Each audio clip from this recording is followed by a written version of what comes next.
كنا بنأجر شقتنا من 10 سنين لحد اسمه عماد. مش بس جار، كان أخ كبير بيحضر مناسبتنا، بياكل معانا وبيعرف أسرارنا. كنا بنعتبره من أهل البيت. كبرنا سوا وعشنا سنين حلوة ومرة، ولما الدنيا ضاقت عليه مرة ورا التانية عمرنا ما قلنا أدفع، كنا بنقول شد حيلك بس. لحد ما في مرة اختلفنا، خناقة بسيطة على ميعاد الإيجار أو صيانة بسيطة. فجأة الراجل اللي كنا معتبرينه سند رفع علينا قضية، مش واحدة 3، وبيقول إننا بنتعدى عليه وإنه اتأذى نفسياً.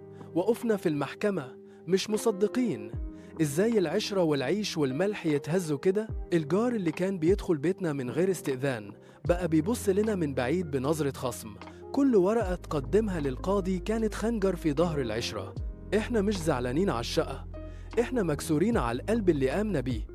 وعرفنا بعدها إن مش كل 10 عمر بتعيش، ومش كل حد نآمن له يستاهل الأمان.